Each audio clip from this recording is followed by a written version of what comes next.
En este capítulo 8 tenemos que se abre el séptimo sello. La apertura del séptimo sello presenta a 7 ángeles que tocan 7 trompetas. 4 de estas trompetas se presentan en este capítulo. Podemos apreciar que después de haber tenido este paréntesis del capítulo 7, donde se nos presentó estas 2 multitudes, creemos que ahora se continúa con la apertura de los sellos. Solo falta la apertura del séptimo sello, recuerde usted. Este es el bosquejo de la norma que utiliza Juan para que no nos extraviemos. Él va a continuar actuando en esta manera. Habrá una serie de 7, y en realidad aquí se presentarán 4 que tienen que ver con el período de la gran tribulación. Él presenta primero 6 de cualquiera que sea la serie. Luego tendrá un paréntesis que ayuda al entendimiento de esa serie en particular. Y luego llega a la apertura del séptimo, ya sea un sello o sea el toque de una trompeta. Y eso en sí mismo introduce la próxima serie de 7, lo que indica que están interrelacionados, están unidos, pertenecen en realidad al mismo período. Así es que aquí tenemos la apertura del séptimo sello que introduce los 7 ángeles con las 7 trompetas, y eso establece la norma para lo que sigue en el libro de Apocalipsis. Ahora, antes de presentarse lo séptimo de cualquiera sea la serie, se presenta un tema secundario para dar más luz a esa serie en particular. Y repetimos esto porque creemos que es importante de notar de nuestra parte. No hay ninguna razón para quedarse atascados y tampoco existe ninguna razón para ser sensacional en este punto. Para comenzar, cuando llegamos al capítulo 4, él dijo, de aquí en adelante todo está en el futuro. Las cosas que serán después de estas cosas, dice Juan. Y ahora nos encontramos en esa sección. Estamos viviendo en las cosas que son presentes, o sea, en la edad de la iglesia. Entonces, estas cosas que estamos tratando aquí en esta sección no nos conciernen en ese sentido. Hay muchas personas que dicen, lo que me asusta a mí es el libro de Apocalipsis. Bueno, amigo oyente, si usted tiene temor a esta serie que se va a presentar aquí, y debemos admitir que comenzando con los jinetes del Apocalipsis, estos son los juicios terribles que se presentan sobre la tierra, y francamente hablando, son tan tremendos que lo hacen sobresaltarse a uno con solo leer esto. Pero por lo menos sabemos dónde estamos. Esto es algo que tendrá lugar después de la iglesia, y si usted es un hijo de Dios, usted ha sido sellado por el Espíritu Santo, y será entregado a Él cuando la iglesia salga de este mundo antes de la gran tribulación. Esto es lo que se llama la bendita esperanza de la iglesia. Ahora estas 7 trompetas nos llevarán a la intensidad completa de la gran tribulación. Los 7 sellos presentan los juicios que son el resultado natural de las actividades del hombre pecaminoso separado de Dios. El 6º sello trae el juicio de la naturaleza y las 7 trompetas revelan que Dios está juzgando directa y sobrenaturalmente a una raza rebelde. Ahora, las primeras 4 series de 7 pueden ser explicadas de esta manera, y queremos mencionarlo porque en las próximas 4, en realidad, los 7 sellos, las 7 trompetas, pero tendremos 7 personalidades y 7 copas de la ira. Todo esto tiene que ver con el mismo período, pero desde un ángulo un poco diferente. Ahora, en los 7 sellos tenemos el juicio que es el resultado de la actividad deliberada e intencionada del hombre. En este período abundará aquello que es en realidad pecado, aunque la gente diga que no es pecado, cuando la gente se entrega a sus placeres sensuales. El juicio de Dios vendrá sobre el hombre pecaminoso a causa de eso. Hemos visto ya al jinete sobre ese caballo blanco que trae una paz falsa. Dirán, paz, paz, y de pronto vendrá destrucción. Luego tenemos el caballo bermejo de la guerra. ¿Y quién es que hace la guerra? El hombre hace la guerra. ¿De dónde viene o cómo viene la guerra? Viene porque está en el corazón del hombre. Hay muchas personas que opinan hoy que si se quitaran todas las armas de fuego de la gente y si no hubiera ninguna clase de armamento, ni bombas, ni nada por el estilo, entonces vamos a tener paz. Amigo oyente, la guerra está en el corazón del hombre, y es necesario cambiar el corazón del hombre antes de poder librarnos de la guerra. Hablando francamente, debemos decir que tenemos más confianza en un verdadero creyente que haya nacido de nuevo y que tenga un arma de fuego que un hombre incrédulo que no la tenga. Porque si ese hombre no puede tener un arma de fuego, bueno, le puede dar muerte a uno a golpes, lo puede estrangular o puede hacer cualquier otra cosa. Y en el día de hoy podemos apreciar que mucho de esto está teniendo lugar. Ahora, en las 7 trompetas que vamos a considerar a partir de este programa, tenemos el juicio que es el resultado de una actividad directa de Dios. Y cuando lleguemos a las 7 personalidades, tendremos el juicio que es el resultado del rencor de Satanás contra Dios. En esa ocasión, Satanás será presentado abiertamente. Y luego, en las 7 copas de la ira, tenemos el juicio final de la gran tribulación, lo cual es una actividad directa de Dios a causa de la rebelión del hombre y de Satanás. Y Dios los juzgará a los dos. Llegamos ahora a una sección donde se utiliza símbolos, pero debemos recordar que un símbolo es un símbolo de algún hecho. Uno no lo puede disolver como vapor porque es un símbolo. Vamos a ver aquí que hay ciertas similitudes extrañas y bastante poderosas entre las plagas que tuvieron lugar en Egipto en los días de Moisés y los juicios de las trompetas. Pensamos que es muy lógico y razonable llegar a la conclusión de que si las plagas de la época de Moisés fueron cosas literales, entonces las plagas que vendrán en la gran tribulación serán también literales. Y los símbolos utilizados son símbolos de la realidad de lo que viene. Es decir, el lenguaje común no aclararía para nosotros lo terrible y trágico que es la gran tribulación. O sea que supera toda descripción y diríamos como que Dios ha agotado ya el lenguaje y presenta entonces símbolos. Y cuando decimos símbolos, no trate de hacerlos desaparecer, amigo oyente. Conviene mantener en mente que este libro es una revelación de Jesucristo. Ahora lo vemos en una nueva actividad como juez. Y estos juicios, donde se utilizan símbolos, no son símbolos opacos o vagos que pueden hacerse desaparecer por medio de algún sistema aparente o engañoso de hermenéutica. Cuando se utiliza símbolos y son utilizados en este libro, siempre se da una clave. La Escritura dará una explicación. No es necesario utilizar su propia imaginación. El Apocalipsis es el último libro de la Biblia porque es precedido por el conocimiento de 65 libros anteriores. Y el conocimiento de esos 65 libros es un requerimiento básico para entender este lenguaje tan vívido. Es un poco molesto notar hoy cuando recién se convierte una persona, inmediatamente comienza una clase de estudio bíblico en el libro de Apocalipsis y comienza a enseñar Apocalipsis.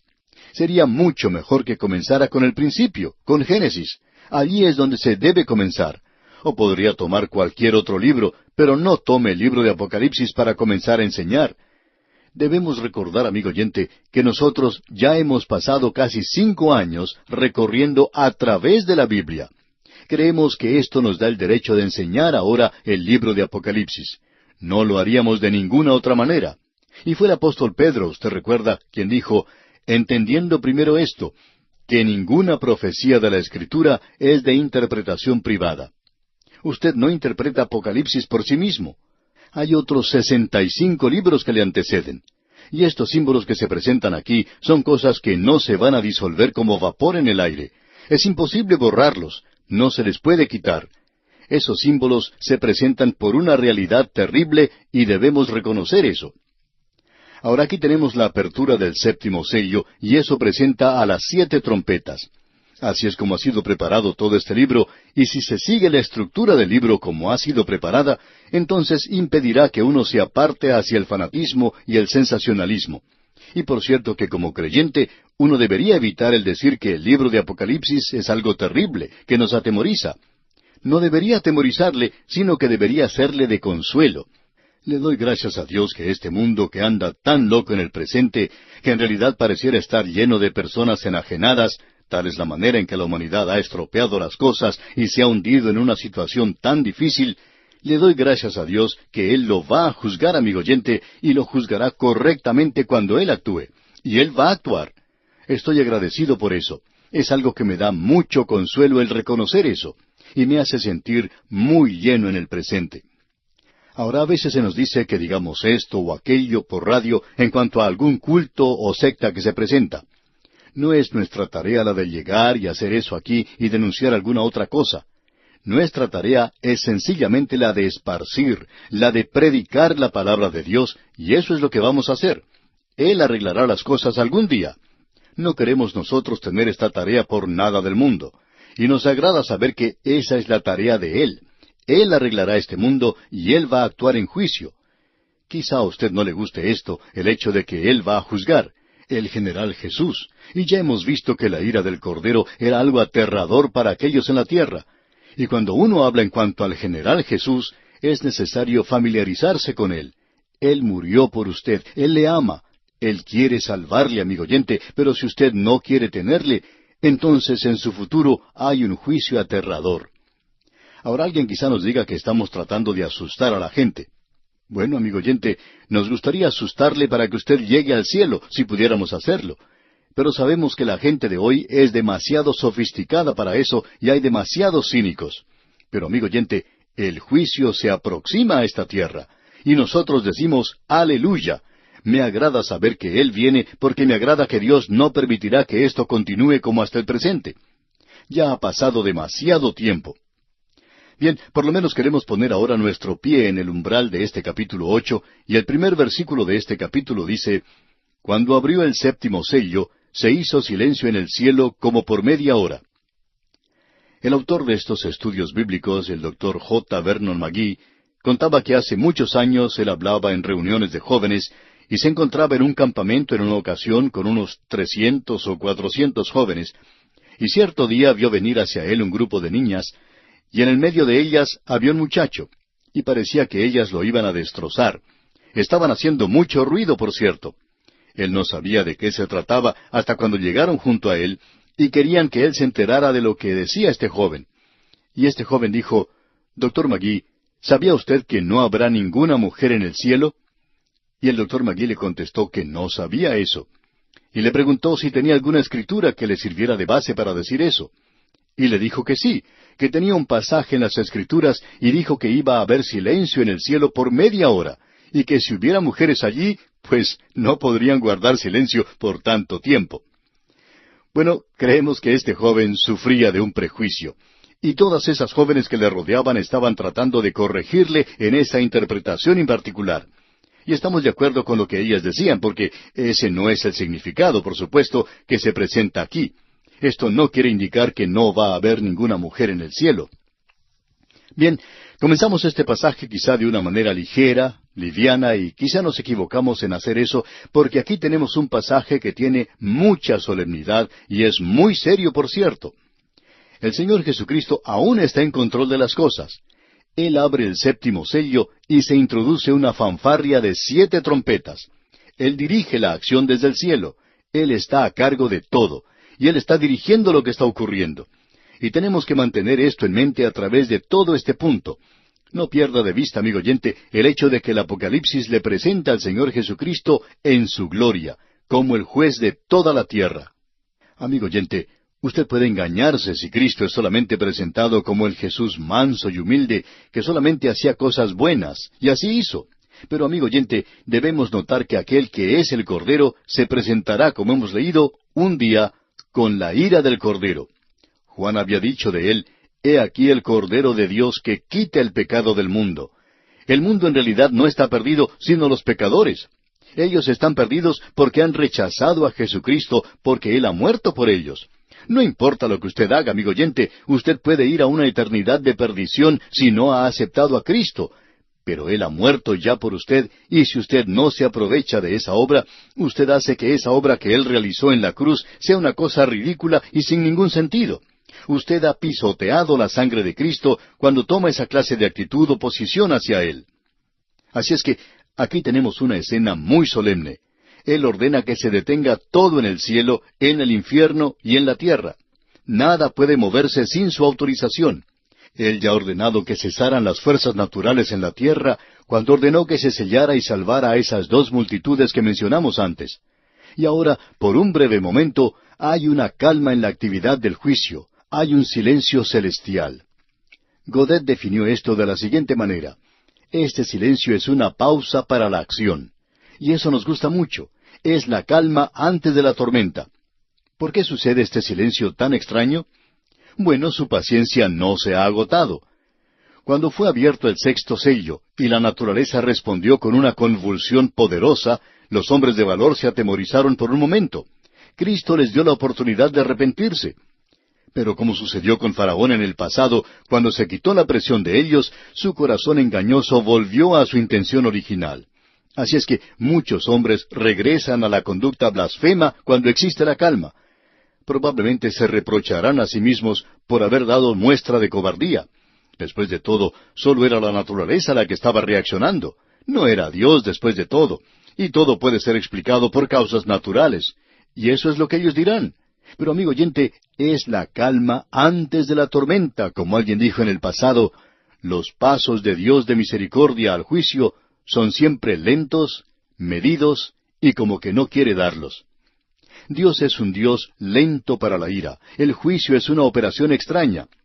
El profeta Isaías dice en el capítulo 28 de su profecía, versículo 21, «Porque Jehová se levantará como en el monte Perasim, como en el valle de Gabaón se enojará, para hacer su obra, su extraña obra, y para hacer su operación, su extraña operación». ¿Y qué es esto? ¿Qué es extraño en cuanto a Dios? Él juzga, amigo oyente. Él es un Dios de amor, pero es un Dios de amor que juzga a sus criaturas. Y Él dice que no siente ningún placer en la muerte de aquel que muere. Este silencio del versículo 1 de este capítulo 8 de Apocalipsis entonces marca la transición de la gracia al juicio. Él está esperando. Y amigo oyente, Él está esperando hoy. Él está esperándolo a usted si usted todavía no ha ido a Él.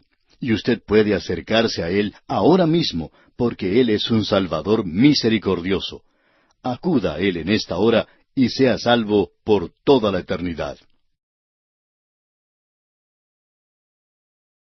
Lo que tenemos aquí es la apertura del séptimo sello, el último sello. Con esto también se abrió la siguiente serie de 7. Cada una de estas series entrará a la próxima serie de la misma manera, lo cual las une a todas ellas. Están todas unidas en un grupo. Estamos cubriendo este período que es conocido como el período de la Gran Tribulación. El Señor Jesucristo lo llamó así, y Juan ya nos ha dicho que este es el período de la Gran Tribulación. Esperamos que no haya personas que quieran discutir en cuanto a esto, porque el Señor Jesucristo y Juan han llamado a este el período de la Gran Tribulación. Ahora, los sellos que han sido abiertos nos parece que cubren de manera amplia la totalidad del período. Pero cuando se llega a las trompetas, llegamos a esa parte tan intensa del período de la Gran Tribulación que veremos más adelante y que ha sido llamada como los últimos 3 años y medio de este período. En nuestro programa anterior vimos que hubo silencio en el cielo como por media hora. Es algo terrible, tiene que ver con lo que es muy solemne. Ahora esto puede ser aterrador para algunas personas porque se está preparando el juicio que vendrá sobre la tierra. Este es el momento previo a la tormenta del juicio que viene sobre la tierra durante ese período en particular y es lo que llamamos la calma antes de la tormenta. En algunos lugares la gente acostumbra enfrentar a las tormentas. La gente de la zona hasta construye habitaciones o sótanos especiales para protegerse de las tormentas que son comunes en ese lugar. El autor de estos estudios bíblicos, el Dr. J. Vernon McGee, decía que cuando él era joven, su padre le había construido un sótano de refugio para las tormentas, y que él debía pasar mucho tiempo durante la primavera y durante la primera parte del verano en ese sótano para protegerse de las muchas tormentas que azotaban el lugar. En cierta ocasión, él y su padre estaban mirando una tormenta que se aproximaba, y pudieron darse cuenta que no iba a azotar su propio lugar, sino una ciudad a unos 15 kilómetros de distancia. Pero antes que se desatara la tormenta, ellos se dieron cuenta de que había una calma tremenda. Hasta entonces, el viento había estado soplando con fuerza y estaba lloviendo mucho, y se podía escuchar los truenos y ver los relámpagos. Pero de pronto todo se detuvo y por unos momentos hubo un silencio sepulcral. Y de pronto se desató un viento tremendo. Ellos casi no tuvieron ni tiempo para poder cerrar la puerta del sótano y protegerse de la furia de la tormenta. Y es así como se desatará la gran tribulación sobre la tierra. Y se nos presenta aquí con estas trompetas. Ahora, comenzando aquí con el versículo 2 de este capítulo 8 de Apocalipsis y hasta el capítulo 11, tenemos el sonar de estas 7 trompetas. En primer lugar, en los versículos 2 al 6, tenemos a un ángel ante el altar con un incensario de oro. Veamos entonces lo que nos dice el versículo 2 de este capítulo 8 de Apocalipsis. Y vi a los 7 ángeles que estaban en pie ante Dios, y se les dieron 7 trompetas. Aquí se nos presenta a 7 ángeles en un grupo especial. Creemos que Gabriel se encuentra en este grupo porque se nos dice que él estaba delante de Dios. Eso fue lo que él le dijo a Zacarías cuando anunció el nacimiento de Juan el Bautista. Él le dijo, yo soy Gabriel, que estoy delante de Dios. Y aparentemente él es uno de estos ángeles. Y luego tenemos al serafín mencionado en el libro de Isaías, que también estaba delante del trono de Dios. Pero estos 7 ángeles parecen ser de una orden diferente a las del serafín, y la razón para esto es que la misión o el servicio de ellos es completamente diferente. Ahora, estas 7 trompetas tienen un significado especial para Israel y no queremos perder de vista esto. Lo consideramos de mucha importancia. Aquí podemos apreciar que es esencial tener un conocimiento de lo que dice el Antiguo Testamento. Y es allá en el libro de Números donde uno puede encontrar que Moisés recibió instrucciones de parte de Dios para preparar 2 trompetas de plata, y el número 2 era el número de testigos. El Señor Jesucristo dijo en varias ocasiones que era necesario tener a 2 testigos. Y estas trompetas eran para ser usadas en la marcha por el desierto de una manera doble. En primer lugar, se debían utilizar para llamar a reunión. Y luego, cuando los hijos de Israel comenzaron su marcha por el desierto, eran utilizadas para dar la señal de partida. Eso lo veremos dentro de un instante. Podemos leer lo que nos dice allá el capítulo 10 de Números, versículo 2. Dice, «Hazte 2 trompetas de plata, de obra de martillo las harás, las cuales te servirán para convocar la congregación y para hacer mover los campamentos». Cuando Israel entró a la tierra prometida, estas trompetas iban a ser utilizadas para un propósito doble nuevamente, pero no los mismos propósitos. Veamos ahora lo que nos dice el mismo capítulo 10 de Números, los versículos 9 y 10. Dice, «Y cuando saliereis a la guerra en vuestra tierra contra el enemigo que os molestare, tocaréis alarma con las trompetas, y seréis recordados por Jehová vuestro Dios, y seréis salvos de vuestros enemigos. Y en el día de vuestra alegría, y en vuestras solemnidades, y en los principios de vuestros meses, tocaréis las trompetas sobre vuestros holocaustos y sobre los sacrificios de paz, y os serán por memoria delante de vuestro Dios.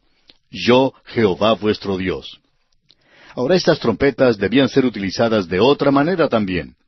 En ese mismo capítulo 10 de Números, versículo 4, leemos, «Mas cuando tocaren solo una, entonces se congregarán ante ti los príncipes, los jefes de los millares de Israel». Usted puede notar, amigo oyente, que esta trompeta mencionada aquí, según nuestro juicio, es aquella que corresponde a la última trompeta, la que menciona el apóstol Pablo en su primera epístola a los Corintios, capítulo 15. Pero esta era para reunir a cierto grupo de Israel que tenía que juntarse, y esta es la trompeta que menciona el apóstol Pablo, como dijimos en su primera epístola a los Corintios, capítulo 15, versículos 51 y 52, donde dice, «He aquí os digo un misterio, no todos dormiremos, pero todos seremos transformados en un momento, en un abrir y cerrar de ojos, a la final trompeta, porque se tocará la trompeta, y los muertos serán resucitados incorruptibles, y nosotros seremos transformados». Desafortunadamente, hay quienes piensan hoy que esta última trompeta, o final trompeta que se menciona aquí en la primera epístola a los Corintios, capítulo 15, es la 7ª trompeta del Apocalipsis. Pero esto no tiene en realidad ninguna relación. Y el apóstol Pablo menciona al Señor Jesucristo en su primera epístola a los Tesalonicenses, capítulo 4, versículo 16, donde dice, «Porque el Señor mismo con voz de mando, con voz de arcángel y con trompeta de Dios, descenderá del cielo, y los muertos en Cristo resucitarán primero». Lo que tenemos aquí es la voz del Señor Jesucristo. Él da una voz de mando potente, y la voz de arcángel indica una voz como esa, como la del arcángel. La trompeta de Dios es aún su voz. Su voz sonará como una trompeta. Y ese es un hecho bíblico. Eso lo pudimos apreciar allá en el primer capítulo de Apocalipsis, versículo 10. Ya lo vimos. Juan nos dice que él escuchó una gran voz como de trompeta, y que él se volvió para ver, ¿y qué fue lo que vio? A Cristo glorificado. Bueno, el Cristo glorificado va a llamar a los suyos, y creemos que cuando Pablo habla de la final trompeta, de que la trompeta sonará, los muertos resucitarán, ese es el llamado del Señor Jesucristo. Ese es el último llamado que Él hace a la iglesia y por tanto es llamada la final trompeta. Pero el tipo de esto es este. Al llamar de entre los hijos de Israel a los príncipes, suena solo una trompeta, y eso no tiene relación con el movimiento de los hijos de Israel en su marcha por el desierto. Ahora aquí tenemos algo que tiene un significado especial, y queremos que usted se dé cuenta de eso. La trompeta hacía sonar una alarma que hacía poner en marcha a Israel en el desierto. Y esa alarma se hacía sonar para que comenzara a marchar cada división. Notemos esto, amigo oyente. Las tribus estaban divididas en 4 grupos de 3 tribus cada uno en los 4 lados del tabernáculo. Y había 3 familias de Leví que llevaban los artículos del tabernáculo. Ellas eran Gersón, Coat y Merari. Bueno, 4 más 3 son 7. Había que hacer sonar la trompeta para que comenzara a marchar Israel. Y cuando se hacía sonar esa trompeta, comenzaba a marchar el arca, y los coatitas eran quienes la llevaban. Luego marchaba la tribu de Judá, y las 2 tribus bajo la bandera de Judá, y así hasta que todos comenzaran esta marcha. Usted se da cuenta que todo se hacía ordenadamente en ese campamento. Cada familia conocía su lugar. Cada hombre mantenía su posición. No había ninguna clase de desorden en el campamento de Israel, y esa es la razón por la cual el apóstol Pablo nos dice, pero hágase todo decentemente y con orden.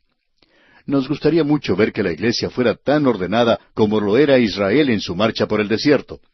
Era necesario 7 trompetas para hacerlos marchar. Ahora, aquí hay un beneficio positivo de estas trompetas. Las 7 trompetas de Apocalipsis tendrán el resultado positivo de hacer mover a Israel a su tierra. Creemos que será necesario estas 7 trompetas para que todo Israel regrese a su tierra. Esta es otra razón por la cual no creemos que el presente regreso de Israel a su tierra sea el cumplimiento de la profecía. Esto será cumplido en el período de la gran tribulación, cuando se haga tocar las 7 trompetas, como sucedió en la marcha por el desierto. Después de la 7ª trompeta, Israel es identificada para nosotros en el capítulo 12 como algo que merece la protección especial de Dios. Así es que es esencial que comprendamos esto de las trompetas, porque esto evitará que identifiquemos a la última o a la trompeta final de la iglesia con las 7 trompetas del Apocalipsis. Y las trompetas de Israel fueron utilizadas en la batalla de Jericó. Así es que los muros de la oposición de este mundo a Dios se derrumban y caen durante la gran tribulación. Y cuando el Señor Jesucristo venga, Él dominará el último vestigio de la rebelión contra Dios y establecerá su reino. Este es un libro de triunfo y de victoria de nuestro Dios. Y al final se encuentra este coro de aleluya. Y en el versículo 3 leemos, Otro ángel vino entonces y se paró ante el altar, con un incensario de oro, y se le dio mucho incienso para añadirlo a las oraciones de todos los santos sobre el altar de oro que estaba delante del trono. Aquí tenemos a otro ángel. Podemos decir positivamente que este no es Cristo. Es decir, que el Señor Jesucristo ya no está más en la posición de intercesor por la iglesia. Pudimos ver en los capítulos 4 y 5 que Él sale de esa posición, y a Él se le da el libro con los 7 sellos. Y de allí en adelante, todo lo que sucede en Apocalipsis está a su cargo. Él no se está moviendo como uno de los actores aquí en la escena terrenal. Él se encuentra en el cielo con la iglesia, en este momento en particular. Él no es ya el intercesor. Él está ahora ocupando el lugar de juicio y mantiene el libro de los 7 sellos. Y Él acaba de abrir el 7º sello. Y Él dirige toda esta actividad desde el trono. Y este ángel, como se expresa aquí, es sencillamente otro ángel. No creemos que el Señor Jesucristo pudiera ser identificado de esa manera. Ahora, en el Antiguo Testamento, Jesucristo preencarnado se aparecía como un ángel. No creemos que Él vuelva a aparecerse como un ángel. Él será como es en ese cuerpo glorificado en el cual nosotros le veremos algún día. Ahora, este altar de oro es el lugar donde se ofrecen las oraciones. Así es que no es un lugar de intercesión este altar de oro. Él está ahora sobre el trono. Al incienso se lo identifica o se lo compara con la oración. Es un tipo de oración. Esto no es fruto de nuestra imaginación, porque allá en el Salmo 141, versículo 2, David dice, Suba mi oración delante de ti como el incienso, el don de mis manos como la ofrenda de la tarde. El incienso, pues, habla del valor del nombre y obra de Cristo en la oración. Él dice, todo lo que pidiereis al Padre en mi nombre. Y ese es su mandato. En el día de hoy hay una costumbre, un hábito en el que muchos están cayendo, muchos de aquellos que en realidad creen en la palabra de Dios. Esta gente termina su oración diciendo sencillamente amén. Alguien dijo en una ocasión, es redundante decir eso porque en su corazón usted ya está orando en el nombre de Jesús. Bueno, opinamos que esto significa un poco más que colocar como rótulo al final de la oración las palabras en el nombre de Jesús. Y quisiéramos decir esto, que si usted está haciendo una oración en el nombre de Jesús, especialmente una oración pública, tiene que estar seguro de decir eso, en el nombre de Jesús. Creemos que esto es muy importante. Y aquí vemos que se está ofreciendo este incienso, un incienso de sabor dulce. A usted y a mí no se nos escucha por utilizar un lenguaje muy florido o elocuente en nuestras oraciones, sino que se nos escucha cuando hacemos nuestra oración en el nombre de Jesús. Ahora el incienso fue entregado a este ángel. Las oraciones de los santos que fueron ofrecidas en el quinto sello reciben su respuesta ahora a causa de la persona y el sacrificio de Cristo aquí. Leamos el versículo 4 de este capítulo 8 de Apocalipsis. Y de la mano del ángel subió a la presencia de Dios el humo del incienso con las oraciones de los santos. Y ahora la oración recibirá su respuesta a causa de Jesucristo. Leamos el versículo 5. Y el ángel tomó el incensario y lo llenó del fuego del altar y lo arrojó a la tierra. Y hubo truenos y voces y relámpagos y un terremoto. El sumo sacerdote llevaba un incensario con él cuando llevaba la sangre al lugar santo. Aquí el rito es invertido, porque del cielo el incensario es arrojado a la tierra. Es decir, que las oraciones subieron como incienso y ahora tenemos la respuesta que desciende. Ellos habían orado a Dios que los vengara. Ellos son los santos de la tribulación. Y la tierra, habiendo rechazado la muerte de Cristo por el juicio de sus pecados, ahora debe soportar el juicio de sus propios pecados. La gran tribulación se pone entonces en marcha.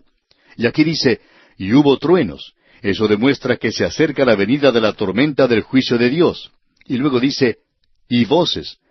Eso revela que esta es una dirección inteligente de Dios y no una obra de las fuerzas naturales que no tiene propósito.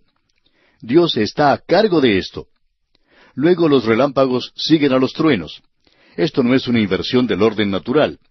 Nosotros podemos ver el relámpago antes de oír el trueno.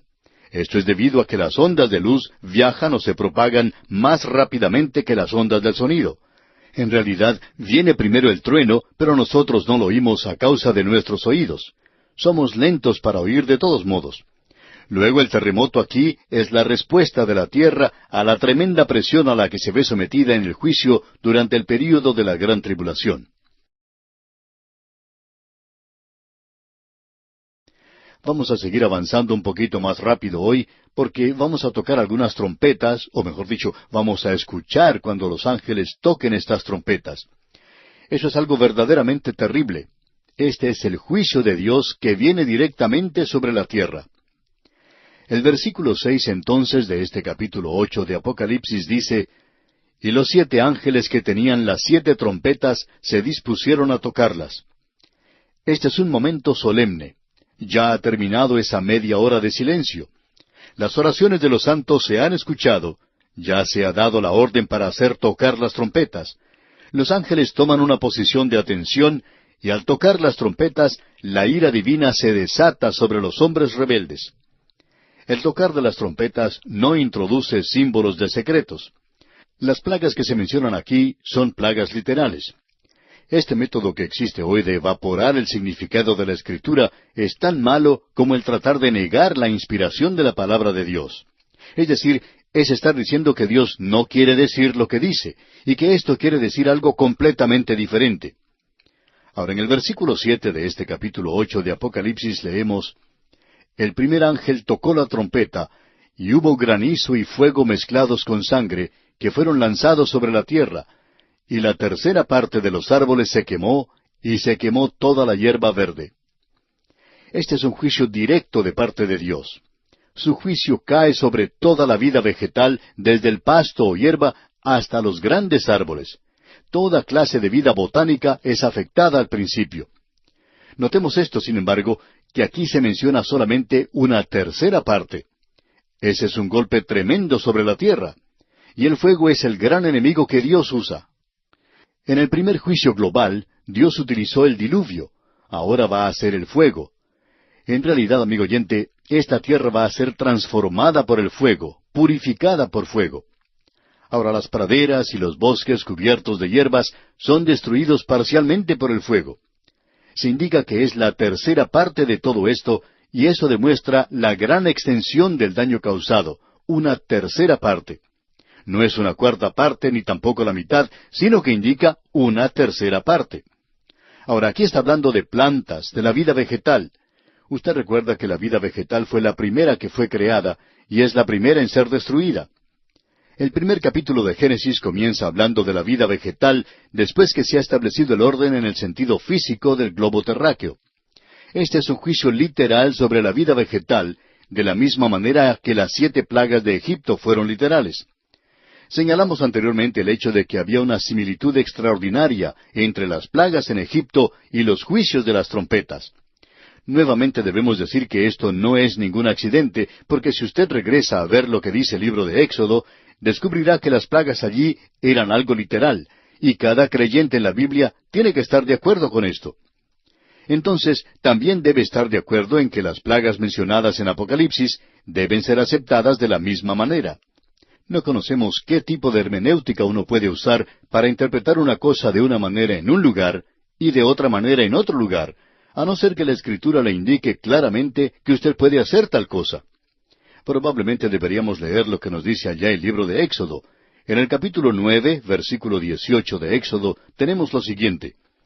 He aquí que mañana a estas horas yo haré llover granizo muy pesado, cual nunca hubo en Egipto, desde el día que se fundó hasta ahora.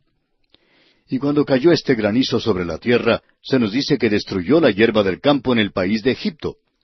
Ahora en el versículo 25 leemos, y aquel granizo hirió en toda la tierra de Egipto todo lo que estaba en el campo, así hombres como bestias. Asimismo destrozó el granizo toda la hierba del campo y desgajó todos los árboles del país. Se nos dice que desgajó todos los árboles del país. Esta era una destrucción del 100%, y en Apocalipsis tenemos una tercera parte de la tierra. Veamos ahora lo que dice la segunda trompeta. Leamos los versículos 8 y 9 de este capítulo 8 de Apocalipsis. El segundo ángel tocó la trompeta, y como una gran montaña ardiendo en fuego fue precipitada en el mar, y la tercera parte del mar se convirtió en sangre. Y murió la tercera parte de los seres vivientes que estaban en el mar, y la tercera parte de las naves fue destruida. Ahora se habla del mar, el cual ocupa la mayor parte de la superficie terrestre, y esto es afectado por el juicio directo de Dios. Y usted recuerda también que es mencionado allá en Génesis que hubo la separación de la tierra y de la mar, y eso ocurrió en el mismo día en que apareció la vida vegetal. Eso lo vemos allá en Génesis capítulo 1, versículos 9 y 10. Es necesario que prestemos mucha atención al lenguaje utilizado aquí. Aquí se está utilizando un lenguaje literal, y debemos prestar mucha atención, por cierto. Juan no está diciendo aquí que una montaña ardiendo cayó o se precipitó a la mar, sino que él dice que era una masa como una gran montaña ardiendo. Es como si fuera una gran montaña ardiendo que se precipitó en el mar, como si fuera una gran montaña. Esta es una diferencia muy cuidadosa en el uso del lenguaje que debemos notar, especialmente cuando es una práctica muy común el amontonar todo lo que se menciona en este libro y llamarlo simbólico. Y eso, por supuesto, le evita muchos problemas a uno, pero es como salir de Guatemala y entrar en Guatepeor. Ahora, la montaña representa algo tan literal y tangible como lo que tenemos allá en Jeremías capítulo 51, versículo 25, donde dice, He aquí yo estoy contra ti, oh monte destruidor, dice Jehová, que destruiste toda la tierra, y extenderé mi mano contra ti, y te haré rodar de las peñas, y te reduciré a monte quemado.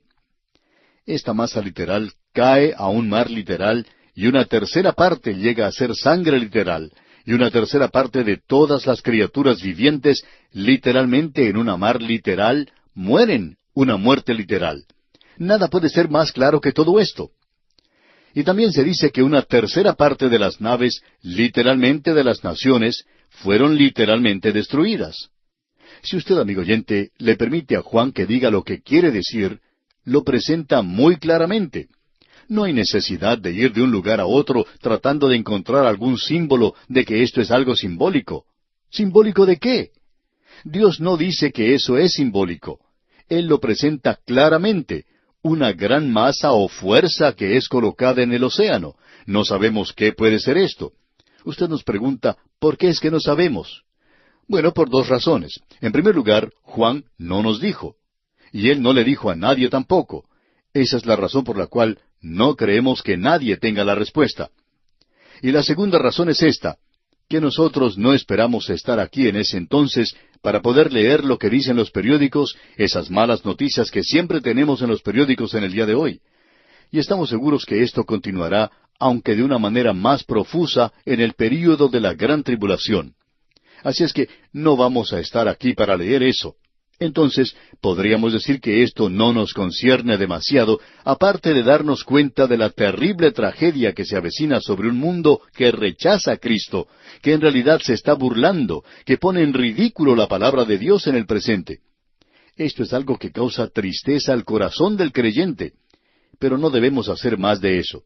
Eso no solo debería afectar nuestros corazones, sino que debería afectar nuestras voluntades y nuestros pies, y comenzar a andar para esparcir hoy la palabra de Dios. Esa es nuestra responsabilidad, y creemos que esa es una responsabilidad solemne. No podemos evitar que ese juicio llegue a la tierra, pero sí podemos predicar la palabra de Dios y reducir la población que quedará aquí en ese entonces. Bien, llegamos ahora a la tercera trompeta. Leamos los versículos 10 y 11 de este capítulo 8 de Apocalipsis. El tercer ángel tocó la trompeta, y cayó del cielo una gran estrella, ardiendo como una antorcha, y cayó sobre la tercera parte de los ríos, y sobre las fuentes de las aguas. Y el nombre de la estrella es Ajenjo, y la tercera parte de las aguas se convirtió en ajenjo, y muchos hombres murieron a causa de esas aguas, porque se hicieron amargas. Estamos viviendo en el presente donde se ha dicho mucho en cuanto a la contaminación del ambiente. Es un verdadero problema hoy. Parecería como que el hombre se hubiera anticipado a esta estrella contaminando todas las aguas. Opinamos personalmente que el hombre se va a ver obligado en el presente a limpiar las aguas del mundo si quiere continuar existiendo aquí. Se considera, amigo oyente, que el instinto de conservación es la primera ley de la naturaleza. Y el hombre quiere continuar en esta pequeña tierra. Así es que va a hacer algo en cuanto a esto. Pero aquí, en la gran tribulación, el agua fresca, el agua de las vertientes, el agua que el hombre utiliza para beber, es contaminada. Es decir, una tercera parte de esa agua. En algunos lugares del mundo, la gente sabe lo que es el vivir con muy poca agua para beber y para uso doméstico.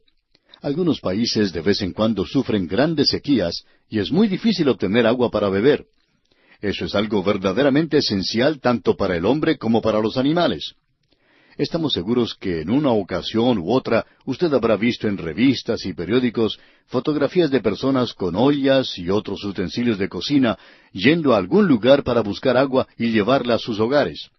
Esto puede ser causado por una intensa sequía, por las aguas contaminadas de algún río o por otras causas que hacen imposible lograr agua para beber y para otros usos domésticos. Estas experiencias deberían enseñarle al hombre cuánto depende del agua fresca de los ríos. Y aquí tenemos un juicio sobre esto. Usted recuerda que Israel tuvo una experiencia cuando cruzaron el Mar Rojo. Ellos llegaron a un lugar llamado Mara, y las aguas eran amargas en ese lugar. Y a Moisés se le indicó que tomara un árbol y lo arrojara en las aguas para que se hicieran dulces. Durante la gran tribulación, las aguas dulces se convierten en amargas por un meteoro, una estrella del cielo. Ahora alguien quizá puede preguntar si esto es una estrella literal. No vemos ninguna razón para pensar de otra manera. Y el árbol que Moisés arrojó en las aguas habla de la cruz de Cristo. Hemos visto aquí el nombre de la estrella que es Ajenjo. Y según Vincent, esto se utiliza aquí metafóricamente de la siguiente manera. Habla de la idolatría de Israel. Eso lo podemos ver en varios pasajes como Deuteronomio, capítulo 29, versículo 18. Habla de la calamidad y la tristeza. Eso lo vemos en Jeremías, capítulo 9, versículo 15, y en Lamentaciones, capítulo 3, versículo 15. Habla de un juicio falso en Amós capítulo 5, versículo 7. El profeta Amós presentó esto, y muy claramente, por cierto. Esta estrella, pues, es algo literal. Es un meteoro que contiene veneno y contamina una tercera parte del aprovisionamiento de agua de la tierra.